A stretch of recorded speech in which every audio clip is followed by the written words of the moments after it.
Hey guys, welcome back. Brew Day, and today what we're doing is a Christmas sale. All right. I was going between the Brew Bible's recipe and another one that I found. Another one that I found was a little more easier to follow instead of getting all these different grains and stuff. It was just straightforward. So we got 4 pounds, 1 pound caramel crystal 40, and a half a pound of chocolate, and that's it. And then 3 pounds of DME, and the recipe called for about a pound of molasses. So, well, we got a little bit less than that, and it's even more less because this is open and I've used it for different recipes. So, I wasn't about to buy a whole another thing of molasses to add to the brew. So, I'm just going to put in whatever, it's obviously going to give some flavor and some residual sugar to boost up the ABV. So we're going to do 3 ounces of Fuggles, 2 at start of the boil, and 1 at 5 minutes out. We're going with the old Nottingham yeast, and got a pot of water ready to go. Well, soon to be ready to go. And I got one hand here. I can't check the temperature, but I'm going to check it as soon as I kill the camera. And we're bringing up the strike water to 155, and we'll go from there. All right, guys, we're at like, I don't even know, let me see here. A little high, but it's all right. Like 158, something like that. Okay, yeah. A little bit above 155, but it's going to probably go down a little bit once I get this all mixed in.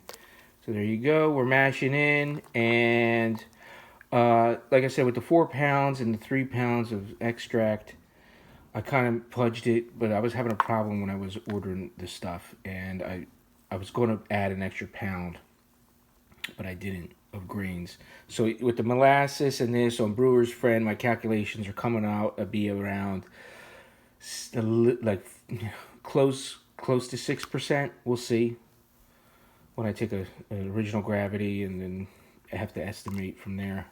But I'm figuring on Brewer's Friend it's saying about 6%.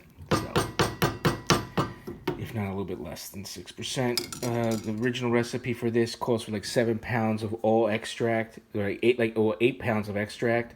So that it was like a big beer with the molasses. It was coming out to be like 7.1% Christmas ale.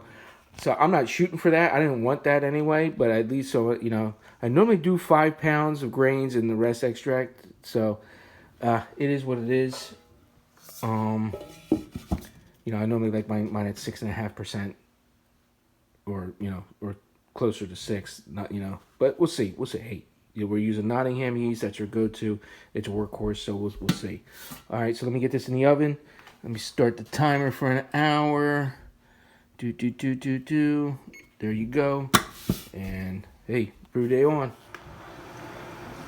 All right, we sparged in. We're just waiting for the hot break.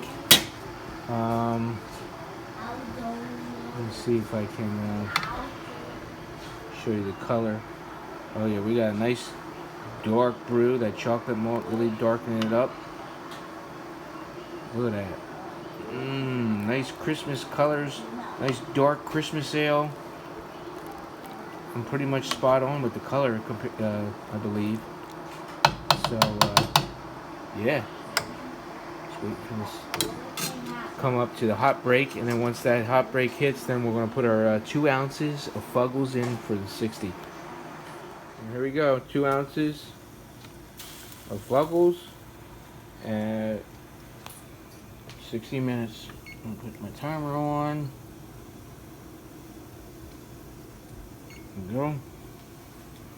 Alright, I'll bring you back at the last 5 minutes when I add, 5 minutes, 15, we're going to, 10 or 15, we're going to add the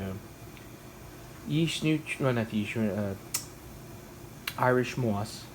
Then after the Irish moss, it'll be, the last 5 minutes or whatever, 10 minutes will be yeast nutrient, and then a teaspoon of pumpkin pie spice, because this is supposed to be a spice beer. For the Xmas beer, it uses the recipe called for cinnamon sticks and nutmeg and all this stuff, but I'm gonna just use the same homemade pumpkin pie spice that I use for my pumpkin beer and spice it up with that. So we'll add that at the last 5 minutes. And this looks like it's about to boil over here. Hold up a second. Woo. Put the spoon here. I'm losing my bag. No. I want to save that. I gotta get a clip. So, yeah. Because I don't want that to go in there all the way. Because I want to add to the same bag my last fuggles at 5 minutes as well. So the last 5 minutes will be the spices, the yeast nutrient, and probably at flame out, I'll add the molasses along with the dry malt extract. Wow, okay, here, whew. Brew day is done. That is the color. We're talking like a dark brown, you know, really dark. We're sitting at, we'll see what it ferments out to, but looking like 1090, 1091, something like that.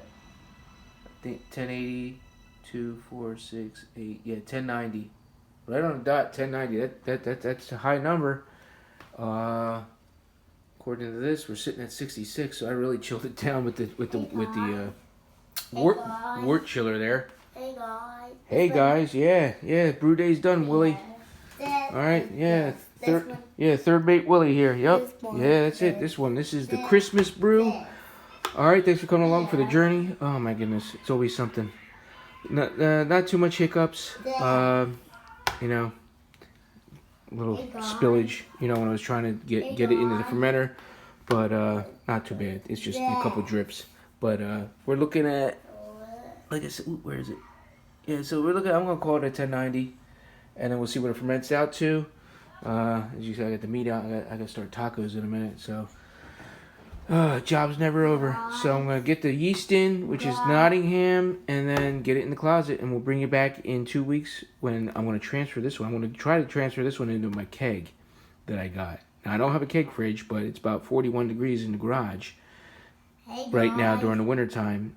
So that's cold enough for a brew. So I'm gonna try just keg during the winter time because I don't have a keg fridge, and there's no room for one. All right, I got a regular size fridge in the garage that holds my extra meats and stuff like that, but there's no room for a keg. So I'm thinking try to during the winter months use the keg, and then bottles in the summertime or when it's warmer. You know, obviously, till I do find room. For a kegerator. All right, guys. So till we do it again, my friends, remember, let's set sail.